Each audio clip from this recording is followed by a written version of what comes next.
Hi, my name is Audrey. Maybe you've watched fancy baking shows or wanted to recreate your favorite Starbucks treat for half the cost. When I was in high school, I used to make cake balls and I sold them at lunch as well as swim meets in order to raise money for Riley Children's Hospital. This is a great way to do something I loved as well as supporting a fund that I'm passionate about. Today I will be showing you how to make cake balls that are easy and delicious. The ingredients that you will need are boxed cake mix, frosting, it doesn't matter what kind you buy as long as they're the same, chocolate, oil, a whisk, eggs, and grease for when you grease the pan. The first step is to preheat your oven based off of what the box says. In this case, I'll want to preheat the oven to 350. The first step is making the cake. First, you'll want to add the cake mix. Next, add 1 1/4 cup of water.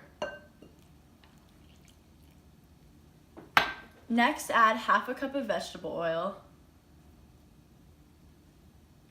And lastly, add 3 eggs.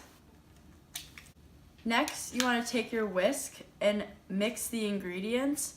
According to Betty Crocker, a cake mix should not be over mixed because that will make the finished product tough. Instead, you want to make sure you mix it, leaving a little bit of lumps because those will end up disappearing when you bake it. After your cake mix has been mixed, you're going to next want to grease your pan so that way when you bake, it doesn't stick.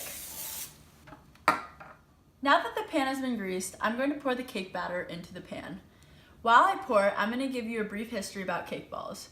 According to admin.com, cake balls were first formed when a woman overbaked her cake and needed a way to salvage it. So she combined frosting as well as the dried cake mix into balls and served it. Put the cake into the preheated oven for 30 minutes.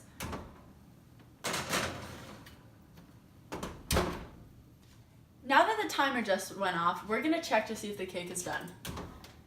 According to recipes and baking.com, a cake is done when you can put a knife in and it comes out clean.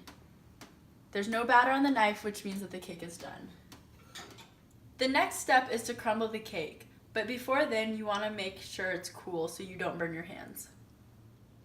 The next step is to crumble the cake. To do so, you're going to want to kind of break up the cake like so. The next step is to add the frosting. And so you want to add about half of the container. And I would start out with half and just add it in there. And what this is going to do is it's going to bind the cake together so that when you form the balls, they will stick.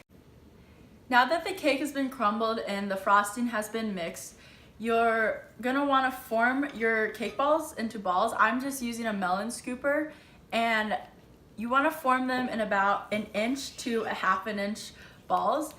And once you start scooping them out, you can go ahead and roll them in your hand like this to compact them. And then later you're going to put them in the freezer to harden before you dip them in chocolate.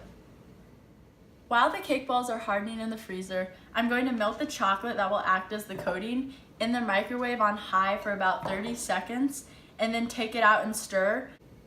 This is the consistency that you want and you should have after you melt the chocolate. For me, it took more than 30 seconds. It took about 2 minutes, but this should be the consistency, thin enough that you can coat the balls.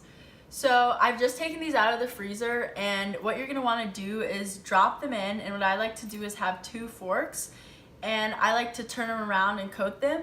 And then in order so you don't get too much chocolate, you just tap it on the side of the bowl. And it's important to use a fork so that the excess can drip off like that. And then once everything's dripped off, you just plop it on a separate baking sheet and they should cool almost immediately. Today you learned how to make cake balls, an easy and delicious dessert with few ingredients.